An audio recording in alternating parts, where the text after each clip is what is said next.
Ek sit hier in my kombuis en ek geniet dit om in die kombuis te sit. Lekker tafel hier, sit baie keer som in lees hierso.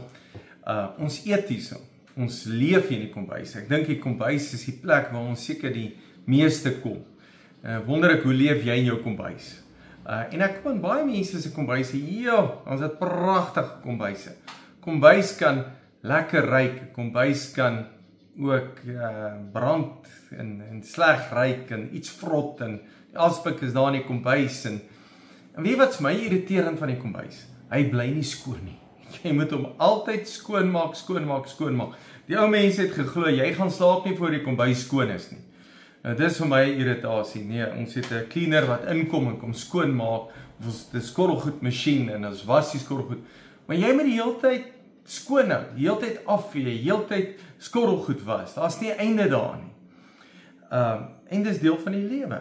Nou kom ek lees vir jou skrif, Markus 7 vers 17. Nou Jesus kom en hy praat en sê wat jou rein maak en onrein maak. En die Jode het 'n groot ding gehad van wat jy eet en wat jy nie mag eet nie. En ons het ook gedink, ek eet nie hierdie nie, of ek eet daai of ek hou van daai of so iets. Maar die wet het gesê daar's seker goed wat jou onrein maak. Maar Jesus kom en hy wet vervul. Maar hoor wat sê hy? Toe Jesus in die huis ingaan, Markus 7 vers 17, om die skare van die skare weg te kom. Daarna vra sy disippels om uit na die bedoeling van sy stelling.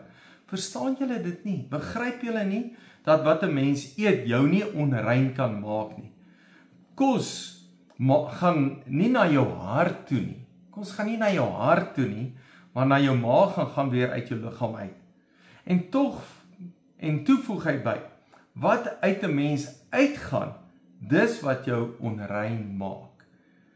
Want uit jou binneste, uit jou hart kom slegte gedagtes, soos onsedelikheid, diefstal, moord, en sê as jy iemand haat, jy klaar moord gepleeg, huwelikse ontrouheid, gierigheid, slegte bedoelings, skelmstreke, ongedissiplineerdheid. Kan jy dink, hy sê dit daar saam met moord, ongedissiplineerdheid, ja, jaloesie, vloekery, hoogmoed, dwaasheid. Ja, die Here sê dwaasheid is 'n slegte ding, dis 'n ding wat jou onrein maak. Al hierdie slegte dinge kom van binne af. Dit is wat jou voor God onrein maak. Nou wil ek jou vra, wil jy nie 'n bietjie skoon kom nie? Dalk na jouself kyk en sê, Here, wat kom uit my hart uit? Wat kom hier uit my gedagtes uit? Wat kom hier uit? En besef dat ek moet skoon lewe. Besef dat ek moet rein wees voor God. Besef dat ek myself moet skoon maak, skoon kry, dat hierdie bad goed moet uit my lewe uitkom, dat God soek dit nie in my lewe nie, dat dit uit my lewe uitkom.